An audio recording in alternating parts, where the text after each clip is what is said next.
Caci makinya luar biasa. Habis saya ini dibilang cecoro, dibilang dajjal, dibilang monyet, dibilang anjing.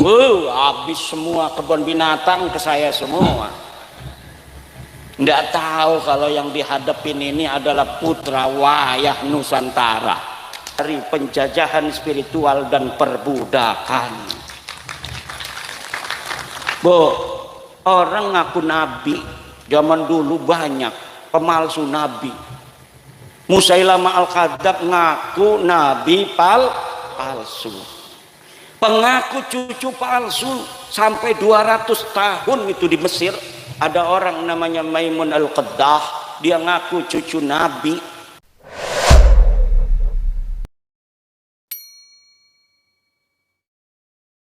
Assalamualaikum warahmatullahi wabarakatuh. Allahumma sholli ala sayyidina Muhammad wa ala ali sayyidina Muhammad. Sahabat santri di manapun Anda berada ya, cuplikan video barusan menggambarkan betapa Kiai Haji Madudin Usman Al-Bantani itu sebenarnya memendam amarah, memendam sesuatu yang selama ini beliau tahan ya, karena banyak selentingan-selentingan, banyak omongan ocehan, bahkan hinaan yang ditujukan kepada beliau. Kali ini seperti yang sudah kita simak di cuplikan awal video barusan ya. Video selanjutnya silahkan. Menyebut nama raja Pajajaran terakhir, namanya Prasasti Batu Tulis. Kalingga di Batang Pekalongan ada prasastinya yang menyebut namanya. Keraton Surakarta, Keraton Kasunanan, Keraton Yogyakarta, nggak ada bukti sejaman pun masih wujud peninggalan arkeologisnya, budayanya, dan orang-orangnya masih bisa kita lihat.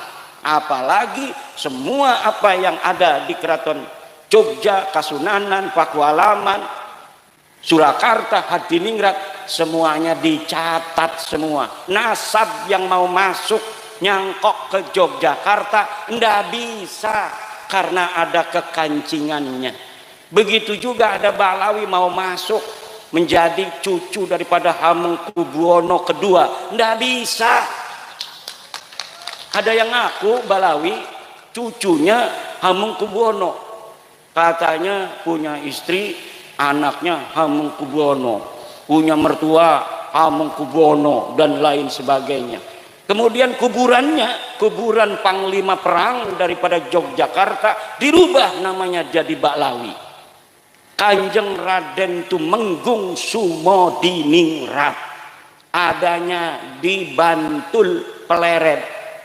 Dia pahlawan karena dia perang dengan Inggris, lalu Inggris kalah, tetapi beliau meninggal dunia di masjid, dipenggal lehernya sebagai seorang kesatria tahun 1811. Namun hari ini orang Jawa asli itu makamnya jadi bin Yahya. Bu, kira-kira dolim gak tuh orang yang ganti-ganti tuh? Bu, dolim gak? Jawab. Jahat apa tidak? Jahat apa tidak? Kalau jahat, kenapa nggak didiamkan? Dulu nggak ada yang berani. Bahkan yang bangun aja itu Pemkot, pemerintah kota Semarang yang ikut membiayai. Bahkan yang sekarang pengurus PWI banyak yang dulunya ikut-ikut bikin makam-makam palsu. Mana tuh kemarin tuh? Biar saya Kibin Tobat ya. Dulu saya yang nancepin itu salah satu makam misalnya, saya yang nancepin. Duraka kalau nggak masuk PWI itu. Kalau masuk PWI, duraka-duraka masa lalunya itu diobati oleh pahala-pahala memperjuangkan untuk saudaranya terbebas dari penjajahan spiritual dan perbudakan. Bu, orang ngaku nabi zaman dulu banyak pemalsu nabi. Musailamah al-Kadzab ngaku nabi palsu, pengaku cucu palsu sampai 200 tahun itu di Mesir. Ada orang namanya Maimun al-Qaddah, dia ngaku cucu Nabi, kemudian diberantas setelah 200 tahun. Dia jadi ngaku sebagai cucu Nabi itu karena orang jadi segan. Yang nggak benar keluarga besar dia dan keturunannya. Ada yang minuman, ada yang memperkosa, ada yang sodomi. Kemudian Allah utus di zaman itu seorang yang bernama Salahuddin Al-Ayyubi. Hari ini di Indonesia setelah datang kaum Ba'alwi mengaku sebagai cucu Nabi tahun 1850-an sampai 1943. Banyak orang percaya, terutama orang NU, Muhammadiyah tidak percaya, Al-Irsyad tidak percaya, Persis tidak percaya, Syarikat Islam tidak percaya, NU percaya. Kenapa NU percaya? Karena di NU memang zaman dulunya kiai-kiainya turunan Nabi semua. Turunan wali turunan Nabi. Jadi ketika ada orang ngaku dianggap saudaranya, oh berarti saudara saya ini. Kemudian ternyata lama-lama ngalahin. Lama-lama kiai yang pinter-pinter, kemudian dia yang goblok, kagak bisa baca Fathul Qorib, kagak bisa nasrib, nggak ada yang hafal Quran, nggak ada yang enak ngajinya kalau jadi imam. Kemudian dia merasa lebih mulia daripada kiai-kiai kampung. Katanya satu Habib yang bodoh, walaupun suka maksiat, walaupun suka berzina, dia lebih mulia dari kiai 70 kiai. Na'udzubillah. Saya masih lihat dari Tulung Agung seorang Ba'lawi itu kemarin di YouTube. Dia bawa-bawa Ibnu Hajar. Kata dia, itu pendapat pribadi Ibnu Hajar. Bahwa Ibnu Hajar mengatakan satu Ba'lawi yang bodoh itu lebih baik daripada 70 ulama. Karena apa? Karena kemuliaan Ba'lawi adalah zatnya, sedangkan kemuliaan ulama adalah aradnya, sifatnya. Zat dan sifat lebih mulia mana? Lebih mulia zat, betul. Zat dan sifat lebih mulia zat. Karena zat la yataghayyar wala yartafi'u an syai'in. Zat mah kalau zatnya hilang ya syai'unnya itu tidak ada. Tetapi kalau arad, syai'un itu zat, aradnya sifatnya hilang, syai'unnya masih ada. Itu lebih mulia zat, betul. Tapi kamu bukan cucu Nabi. Masalahnya itu, kamu cuma ngaku-ngaku cucu Nabi. Kamu tidak mulia. Dalam darahku, dalam tubuhku mengalir darah Rasulullah. Tidak ada. Kamu sudah didajal, darahnya diperiksa. Darahnya udah diperiksa di laboratorium family 3D-DNA. Darah kamu darah G. Wong India, wong Kaukasus, Turki, itu kebanyakan itu. Bukan orang Arab. Cucu Nabi itu harus orang Arab. Darahnya cucu Nabi itu yang asli adalah darah Arab karena Nabi orang Arab. Kalau Arab, kalau keturunan garis laki-laki lurus harus J1. Sedangkan Habib-Habib Ba'lawi ini ngakunya lurus ke Nabi garis laki, tapi darahnya diambil pas sudah terbukti, sudah selesai diperiksanya, hasilnya G semua. 180 orang yang sudah tes DNA, baik di Indonesia maupun yang di Yaman, semuanya gagal sebagai keturunan baginda Nabi besar Muhammad sallallahu alaihi wasallam. Itu secara tes DNA.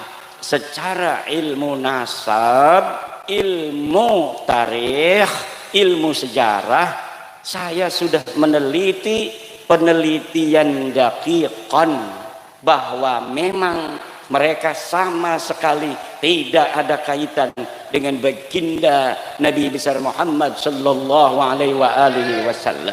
Man huwa badrun, man huwa syamsun, man huwa nurun fawqa nurin, man huwa iksiru wa ghali, man huwa misbahus suduri. Nabiyuna wa maulana Muhammad. Tidak ada kaitan sama sekali dengan Ba'alwi, tidak ada kaitan nasab apa-apa dengan Ba'alwi, para habib-habib yang mengikut cucunya itu tidak ada, hanya mengaku saja. Lah kalau mengaku kita aja semua mengaku, siapa kek cucunya Jokowi kek, siapa aja bisa ngaku, betul apa tidak?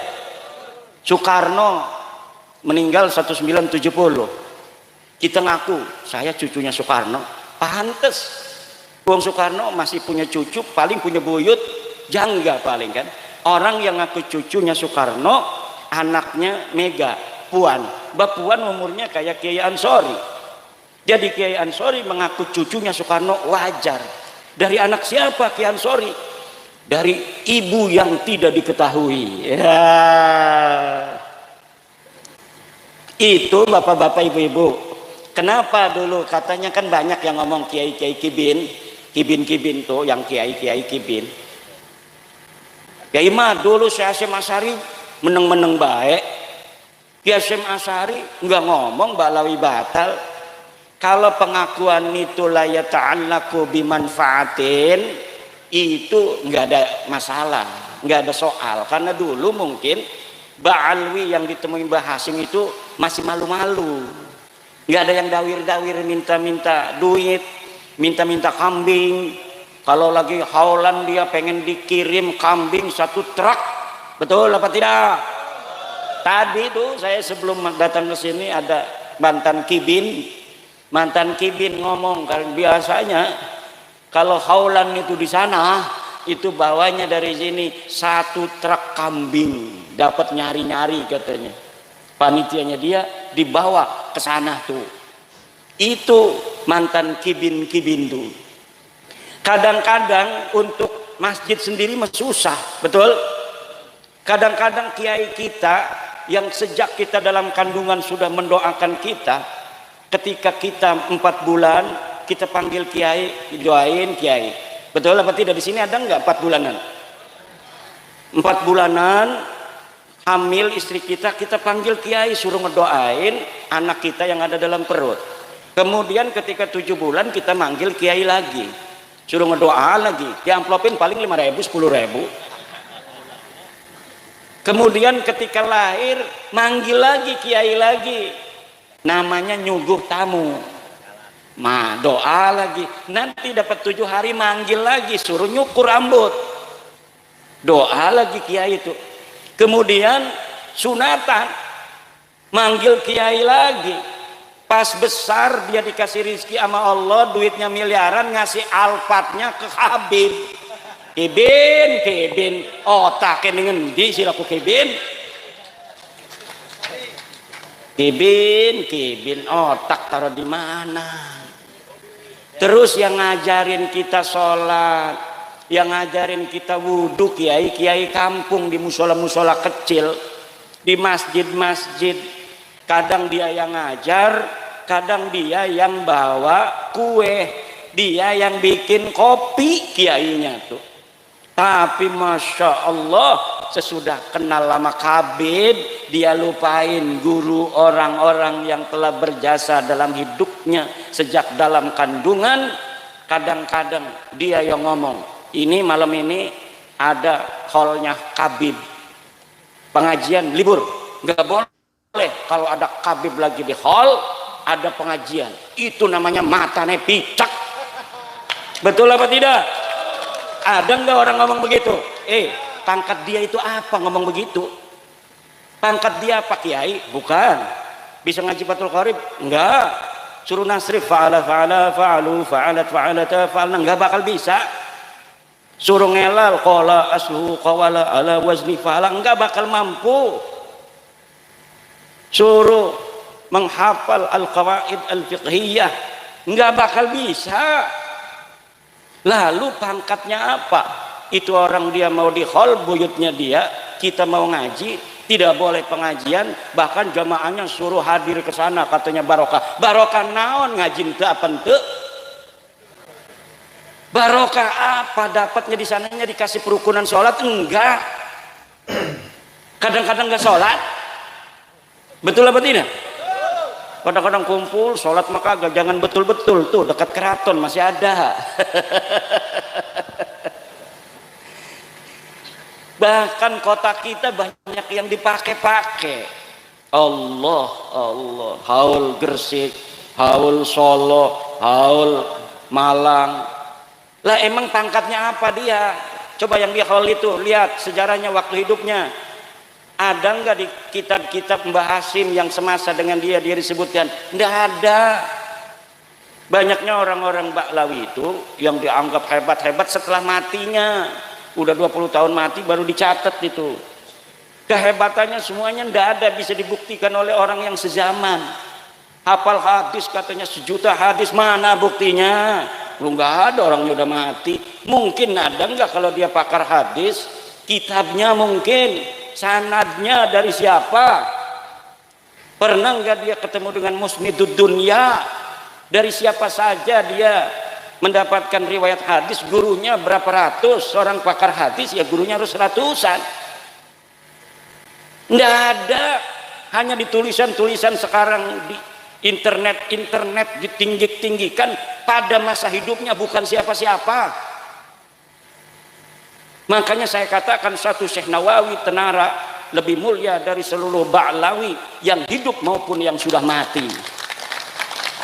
Satu kiai Indonesia Syekh Nawawi Tenara lebih mulia dari seluruh habib di dunia, baik yang masih hidup maupun yang sudah wafat.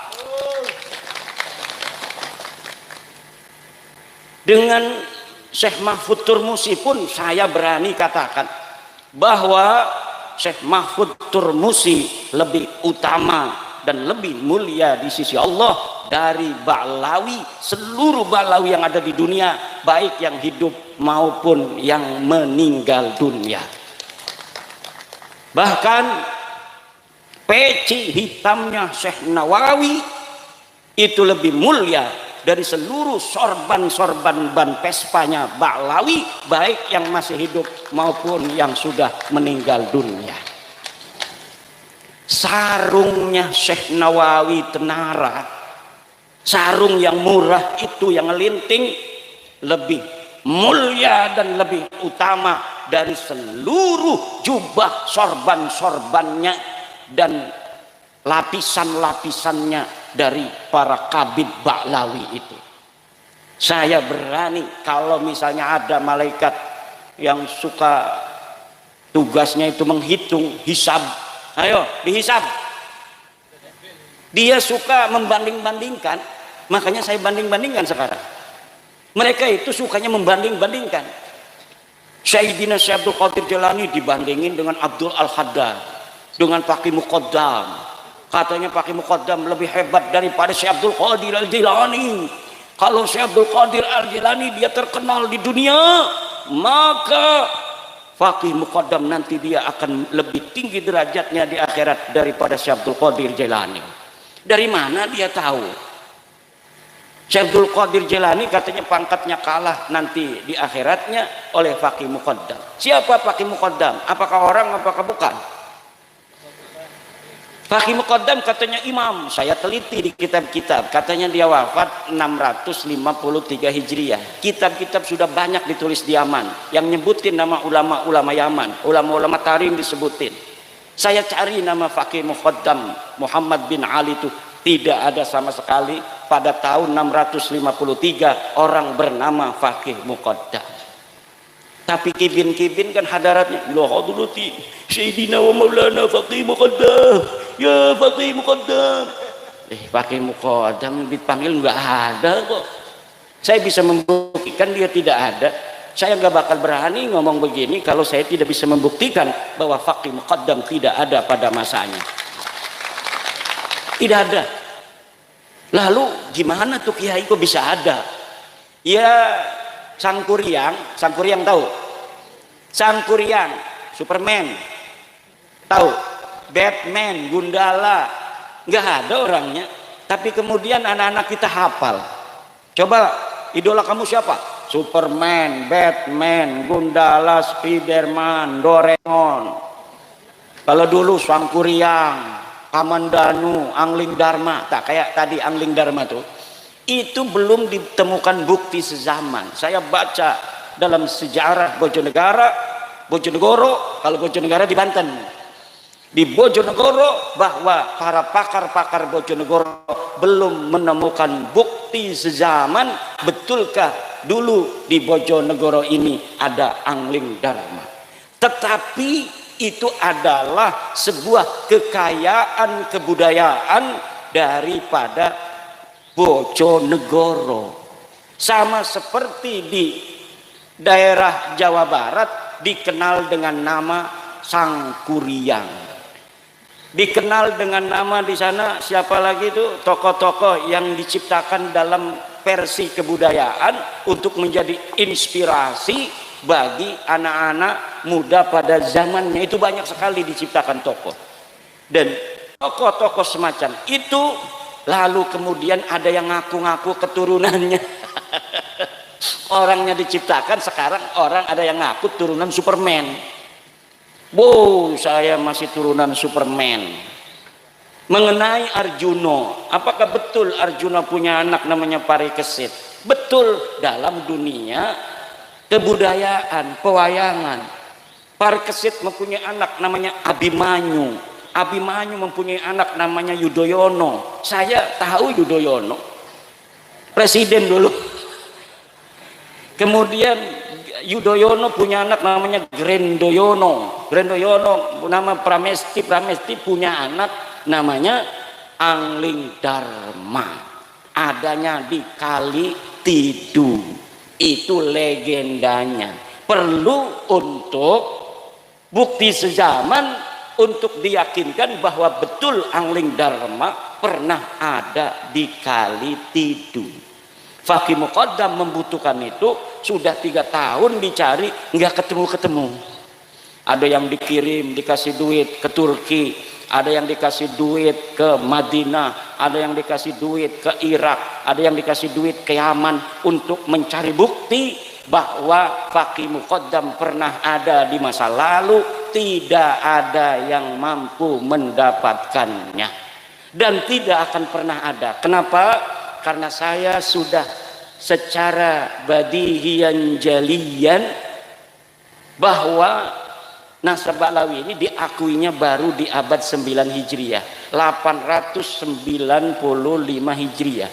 Di tahun 895 Hijriah ada seorang Ba'lawi namanya Ali As-Sakran, nyatet bin-binnya dia. Katanya dia namanya Ali, punya abah namanya Abu Bakar. Abu Bakar punya abah namanya Abdurrahman. Abdurrahman ini orang bener nih, masih 3 nih orang bener nih.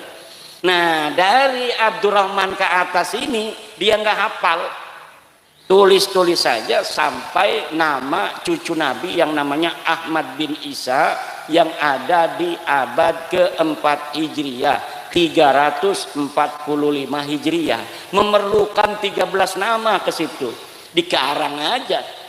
Abdurrahman bin Muhammad bin Ali bin Alwi bin Faqih Ali bin Faqih Muqaddam bin Ali bin Muhammad Sa'id Birbad bin Ali Qali Qosam bin Muhammad bin Alwi bin Muhammad bin Alwi bin Ubaid bin Ahmad bin Isa.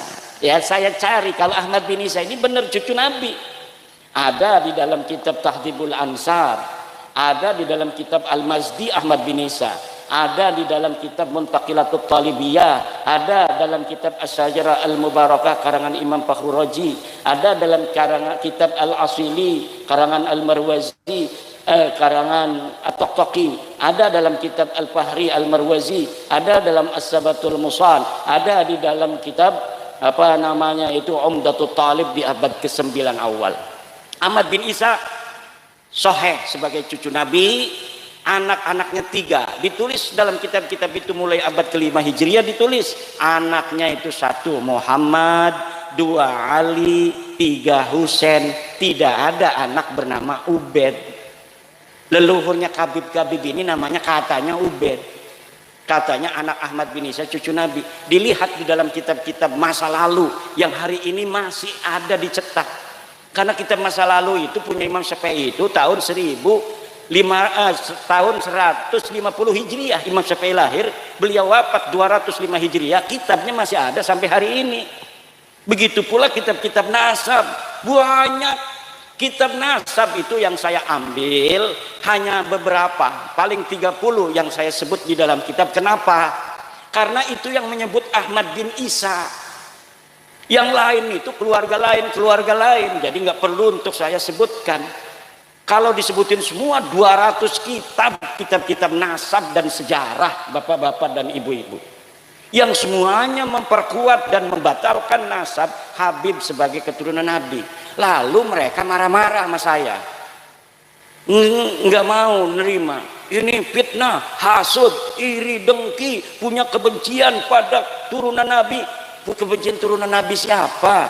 Saya turunan Nabi. Mana buktinya? Nggak perlu bukti, husnudon aja. Nggak mau husnudon mah. Nanti kamu minta uang sama saya. Kalau kita husnudon dimintain duit. Tapi kalau sudah kelihatan dia pakai kaos PWI, nggak berani.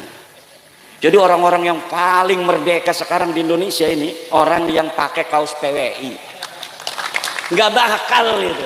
Misalnya nih perempuan-perempuan, hei se-Indonesia bikin jilbab yang ada lambang PWI, lambang Gunung Jawa itu. Insya Allah selamat daripada kezaliman Ba'lawi. Atau di depannya kan biasa kayak OSIS itu kan, sekarang gambarnya PWI, wah selamat. Mau kan sekarang tuh di Jepara ada kayak apa ya, kayak maniak, 31 anak perempuan diperkosa sama Sapik Al-Habsyi. Habib 31 anak perempuan diperkosa baru tahun 2025 ini, masih beberapa hari yang lalu. Tapi sudah saya masukkan dalam kitab saya, dan kitab saya sudah dicetak kitab baru, judulnya Minhajun Nasadin fi Ibtali Nasabi Ba'lawi Al-Multasik lil Alawiyyin. Itu bisa di-download juga, gratis download kitab saya itu. Kalau orang ngarang kitab itu nggak mau ditaruh di internet, kenapa? Nggak dapat untung. Kalau saya setiap ngarang kitab, terutama kitab nasab ini, hari itu saya tabyin, hari itu saya share gratis. Begitu. Untuk apa? Karena tujuan saya ngarang bukan cari duit. Alhamdulillah Allah sudah kasih saya rizki. Tapi untuk memberi pencerahan kepada saudara-saudara saya. Kenapa? Karena saya mantan kibin juga. Kibin semua ini, banyaknya kibin semua. Pengurus PWI ini banyaknya kibin-kibin. Pekalongan, tanya kenal saya enggak? Saya dulu kalau ngobrol di rumahnya itu ya di atas, yang ada neng nong, orjennya itu. Sekarang alhamdulillah bebas merdeka. Orang yang merdeka dirinya diberi kekuatan oleh Allah, tidak mudah ditipu, tidak mudah diperdaya. Orang itu kalau sudah dia itu husnudon pada maling, betampangnya kayak maling ini, lah husnudon gak boleh kita suudon pada orang. Insya Allah laptop, HP di meja habis semua itu. Saya punya teman kiai, orangnya husnudon aja itu sama Balawi. Nggak, udah sampai nggak wawuh sama saya. Tahu nggak wawuh? Ini sekarang ini nggak wawuh sama saya gara-gara saya batalin nasab Balawi nih. Karena dia masih jadi kibin. Kemudian dia cerita, namanya sama temen, kalau ada musibah cerita, yai katanya, ada tuh yang biasa datang tuh sama kita, biasanya ke dia datang, ke saya datang gitu. Terus itu saya ngobrol kan kalau di meja, ada HP, ada laptop. Terus ya biasa kan dia kalau mau apa namanya pergi diamplopin, saya ambil luang, diamplopin. Pas saya kembali, HP dan laptop saya nggak ada. Terus saya nanya sama dia, Bib, katanya ini laptop sama HP saya mana? Oh nggak ada, dari tadi nggak ada, itu namanya laptop dan namanya PHP.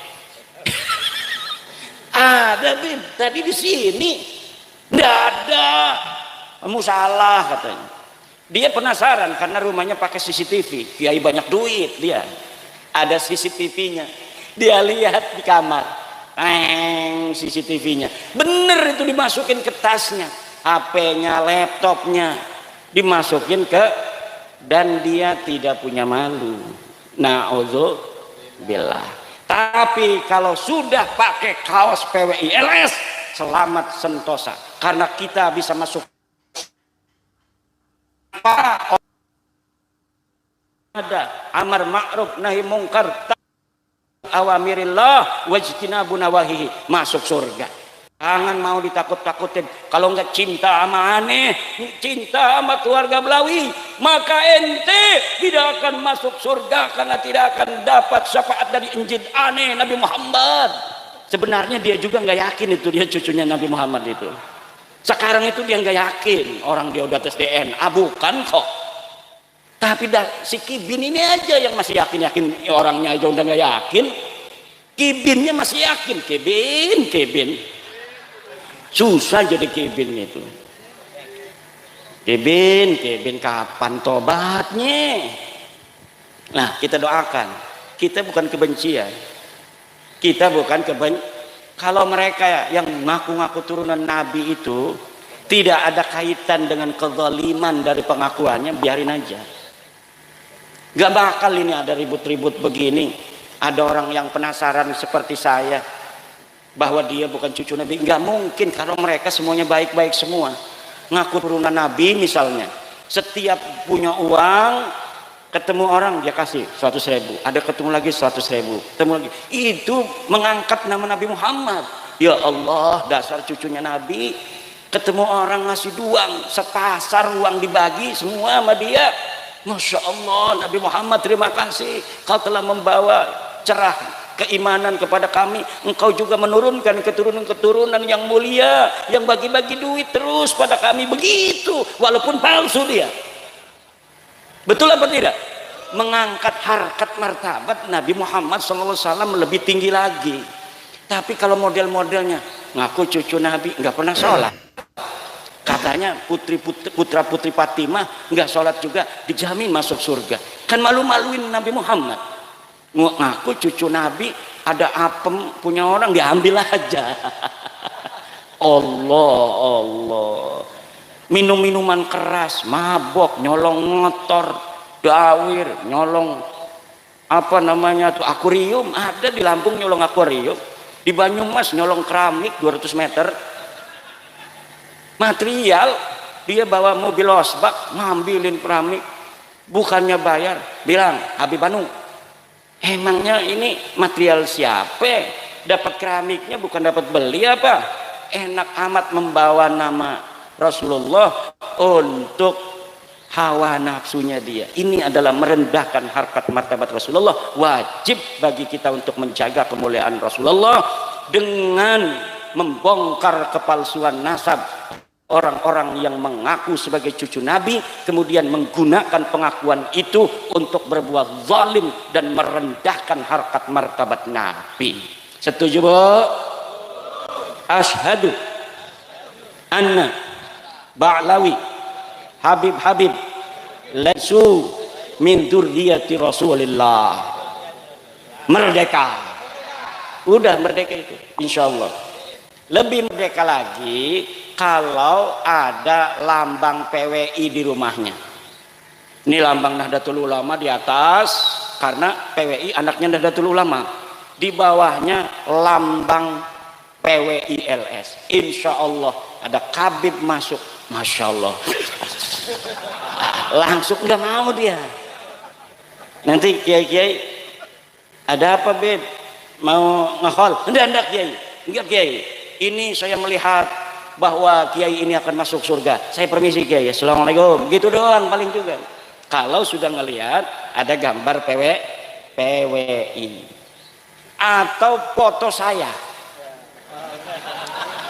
Kalau belum punya gambar PWI, foto saya aja dipasang. Jangan fotonya Gus Yahya. Nanti Kalau fotonya Gus Yahya ada Habib masuk, ini husnudon ini husnudon nih, alhamdulillah nih. Kalau yang husnudon kan masih bisa dibohongin, ini husnudon. Saya kirimin itu, saya pernah ngomong begini di Lampung, videonya saya potong, saya kirimin ke Gus Yahya, ketawa kali dia di sana. Kalau yang ada foto saya, insya Allah nggak berani. Itu para habaib itu dawir lagi. Tapi kalau ada foto Gus Yahya, wah ini babul husnudon ini, bab husnudon ini.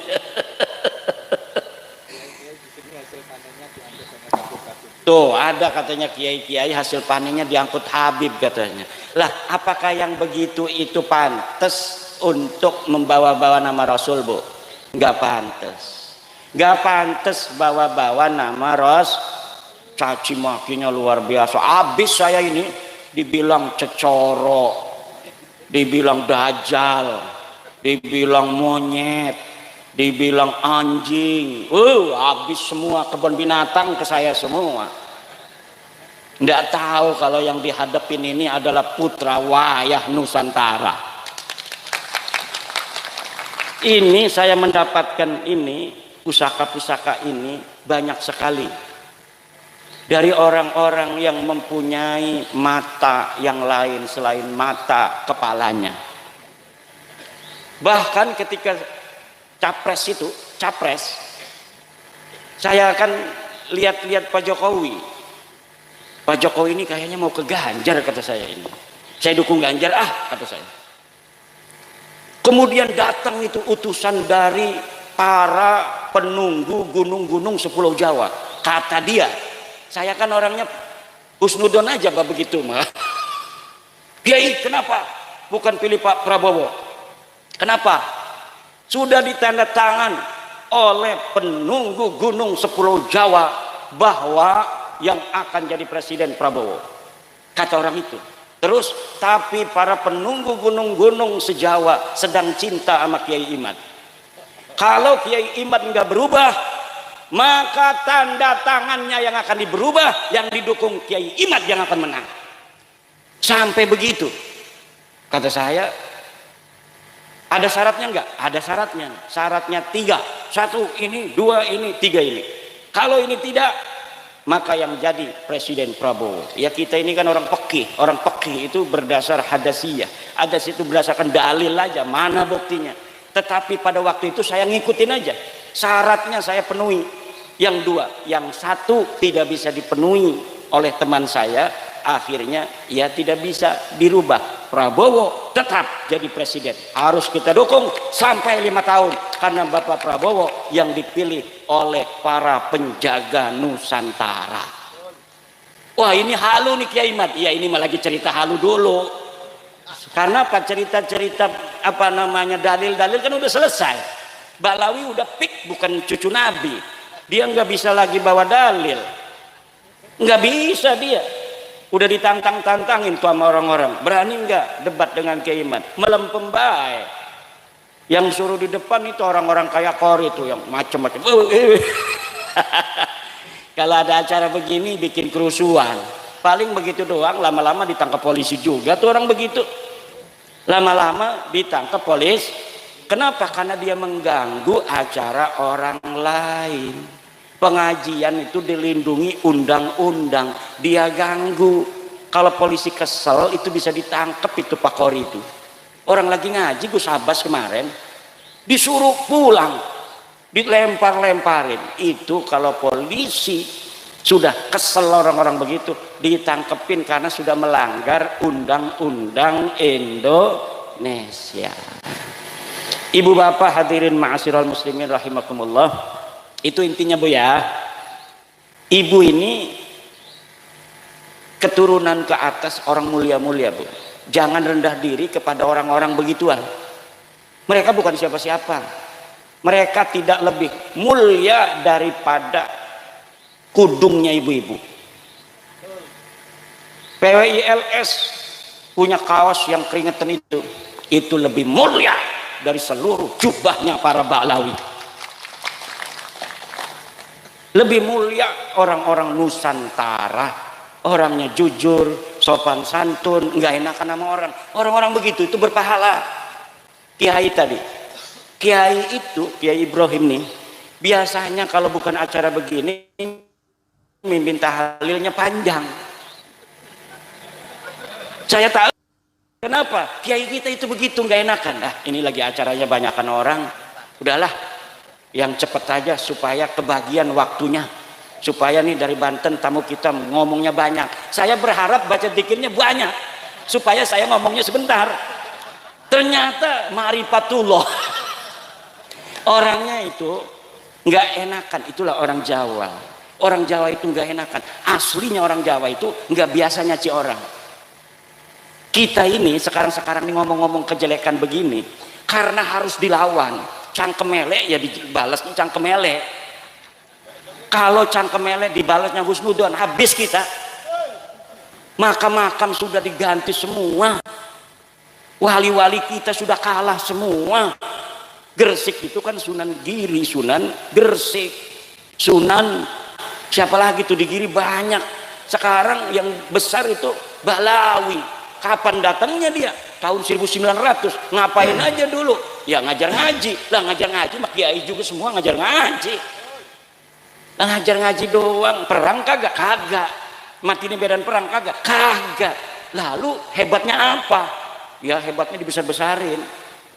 Nih Ki Ageng Purwo juga bisa aja kita bikin YouTube, 20 YouTube Ki Ageng Purwo Waliullah. Kalau malam Jumat ada jam 8 itu ada di Bojonegoro. Tapi kalau jam 12 itu sudah ada di Arash. Allah. Itu 2 tahun aja begitu. Udah orang percaya. Pekalongan bikin YouTube-nya banyak, karomah para wali, lihat itu banyak itu. Dia bisa jalan di air, udah 4 tahun jalan di air. Ada ulama-ulama jin datang segala macem. Banyak bikin YouTube, bikin konten kreator, keramat-keramat supaya dianggap rajanya para wali. Kenapa sih Allah kok yang bohong-bohong begitu tapi dibiarkan aja? Ya begitulah cara kerjanya Allah Subhanahu wa taala untuk melihat mana sih hati-hati yang begitu waspada, mana yang mudah dibohongi. Maimun Al-Qaddah itu 200 tahun ngaku cucu Nabi, baru ketahuannya setelah 200 tahun. Mulia dia, semakin ngaku cucu Nabi semakin bohong semakin mulia. Anaknya jadi raja lagi, cucunya jadi raja lagi, buyutnya jadi raja lagi selama 200 tahun. Tapi kebohongan tetap kebohongan. Ulama bangkit di bawah pimpinan Salahuddin Al-Ayyubi. Dulu Salahuddin Al-Ayyubi ini hanya seorang panglima perang dari Imaduddin Zangki. Jangan sembarangan, ini pimpinannya namanya Imaduddin. Imaduddin Zangki punya anak namanya Nuruddin Zangki, tapi belum berhasil. Berhasil pada saat siapa? Salahuddin Al-Ayyubi yang memimpin. Saya namanya Imaduddin, adik saya Nuruddin meninggal dunia. Misan saya Salahuddin, lengkap semua itu ada. Kalau Ansori ini nggak pakai din. Kalau pakai din Ansoriuddin. Karena kalau orang Banten itu yang nama din itu banyak sekali. Kenapa? Daerah Jawa banyak din tapi tidak sebanyak di Banten. Kenapa? Karena dari zaman dulu sultan-sultannya pakai din semua. Hasanuddin ini sultan pertama, sultan kedua nggak ada dinnya, sultan ketiga Nasruddin, kemudian Sultan Aliuddin, Sultan Rafiuddin dan lain sebagainya. Banyak juga yang pakainya Zainal Arifin, Sultan Zainal Asikin. Ada yang pakai Muhyiddin, pakai din juga tuh Sultan Muhyiddin. Terakhir Sultan Sofiyuddin. Nah itu ciri-ciri nama-nama khas Banten. Nah, ini ibu bapak kita harus menjaga sejarah ini. Tanah ini tanah pusaka. Dulu leluhur kita menjaganya luar biasa dengan darah dan air mata. Tidak boleh hasil kerja keras daripada leluhur kita kemudian dihapuskan begitu saja sejarahnya dengan disisipkan sejarah-sejarah palsu untuk kemudian dikuasai. Nih, kalau di Ngelumber apa namanya? Ngelumber dibangun makam Habib. Palsu misalnya Syekh atau Habib Ahmad As-Segar wafat 1700. dimerekin penyebar agama Islam di Ngelumber. Walaupun hanya sederhana begitu, lama-lama kiai-kiai kita yang dulu ngaji di Mbah Hasim, ngaji di Mbah Khalil, hilang semua peran-perannya, bahwa ini yang betul-betul menyebarkan Islam. Nanti lama-lama ada anak KKN di IAIN, orang Ngelumber kuliah di IAIN, coba kamu ada makam keramat apa di desa kamu, tulis skripsi di situ. Wah, ini yang lain kan kiai-kiai kita makamnya nggak mau digede-gedein, di keramat-keramat, itu biasa-biasa aja. Akhirnya dia taunya yang palsu ini.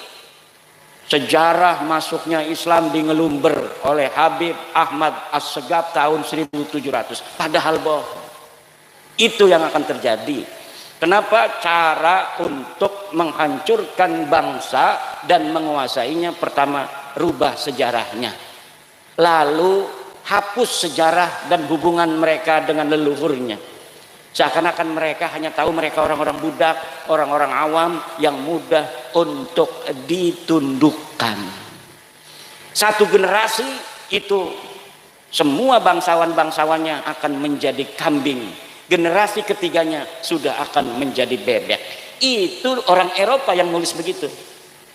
Jadi para politisi Eropa itu cara dulu menjajah bangsa Indonesia, Malaysia, terus di Yaman, segala macam itu caranya dia kuasai secara ekonomi, kekuatan militer, agar dia selamat menjajah di situ ratusan tahun. Sedikit demi sedikit bangsawannya ditundukkan dengan sejarah palsu. Nah, kemudian diciptakan sejarah ini, disiapkan. Ketika masih hidup ini bangsawan pertama, pastikan dia akan melawan. Ini diumpetin dulu bukunya. Kalau sudah mati semua satu generasi, generasi kedua anaknya ini dikasih sejarah ini. Ini dulu, ini kan ditulis ketika ayah kamu hidup. Ketika ayah kamu hidup, ayah kamu kan nggak ngomong apa-apa. Setuju berarti dengan kitab ini, padahal ayahnya itu nggak tahu kitab itu. Kayak sekarang Mbah Hasim. Mbah Hasim dibawa terus kan. Dulu Mbah Hasim diam saja dengan Balawi. Nggak ada Mbah Hasim ngomong bahwa Balawi bukan cucu Nabi. Padahal memang nggak ada urusannya Mbah Hasim dengan nasab Balawi itu. Karena dulu nggak ada yang ngaku-ngaku kami cucu Nabi, di dalam tubuh kami ada darah Rasulullah. Zaman Mbah Hasim nggak ada yang begitu. Semuanya cium tangan sama Mbah Hasim. Semuanya di kakinya Mbah Hasim semua itu para habaib. Sekarang aja kiai-kiai kita nyium kakinya habaib. Dulu mereka yang nyium kakinya Mbah Hasim. Dulu mereka yang nyium kakinya Mbah Khalil Bangkalan. Dulu mereka yang ngemis-ngemis kepada Syekh Nawawi Tenara. Saya punya suratnya Utsman bin Yahya ngemis-ngemis kepada Syekh Nawawi Tenara. Ngemis-ngemis pengen diberikan sebuah tanda tangan oleh Syekh Nawawi Tenara agar kitabnya bisa dicetak di Mekah Al-Mukarramah. Syekh Nawawi tidak mau. Kenapa? Nggak bermutu kitabnya. Kitabnya tidak bermutu. Nggak bisa kitab model begini dicetak di Mekah Al-Mukarramah. Nggak level punya kamu itu Utsman bin Yahya. Begitu. Lah kita lebih mulia dari kamu. Nyata sudah. Makanya kita orang Jawa yang lebih mulia ini jangan mau jadi anak buahnya orang hina dina kayak mereka. Mereka orang hina dina, kita orang mulia. Masa orang mulia jadi anak buahnya orang hina dina. Kita turunan para raja, kita turunan Raden Wijaya, kita turunan Hamengkubuwono, kita turunan sultan, kita turunan sunan-sunan, kita turunan daripada raja-raja Majapahit, Bojonegoro, Tuban, Wilatita. Nama besar semua. Orang Eropa dulu itu takut sama orang Indonesia. Kok sekarang kita mau tunduk pada orang-orang yang gak jelas asal usulnya? Tidak ada lagi. Sekarang zamannya adalah zaman kebangkitan kiai-kiai Nusantara, kiai-kiai kampung yang harus kita muliakan. Mereka lah yang mengajar kita Al-Quran, mereka yang ngajar kita cara ngaji, mereka yang ngajar kita bagaimana ibadah, mereka yang ngajar kita bagaimana wudhu, mereka lah yang mengajari kita tentang kehidupan. Maka kiai-kiai kampung lah yang harus kita muliakan dan harus kita tinggikan derajatnya. Assalamualaikum warahmatullahi wabarakatuh. Terima kasih sudah klik video ini ya Sobat Santri dimanapun Anda berada. Barusan apa yang disampaikan oleh Kiai Haji Maduddin Utsman Al-Bantani sangat jelas ya, gamblang sekali Semoga apa yang disampaikan oleh Kiai Imad kita paham ya dan mengerti maksud dari apa yang sudah disampaikan oleh beliau, dan kita bisa mengambil pengajaran yang terbaik dari apa yang sudah disampaikan oleh Kiai Haji Imaduddin Usman Al-Bantani. Dan buat Anda yang mau berkomentar atau berdialog di kolom komentar silakan, tapi gunakanlah akal sehat biar dialognya terkesan elegan, bagus ya. Dan buat yang belum subscribe silakan subscribe channel ini biar setiap channel ini upload video terbaru Anda orang pertama yang mendapatkan notifikasinya. Terima kasih semuanya. Dan saya akhiri, mungkin ada saya tutur kata yang kurang berkenan, izinkan saya mohon maaf yang tak terhingga. Terima kasih dan wabillahi taufiq wal hidayah. Assalamualaikum warahmatullahi wabarakatuh.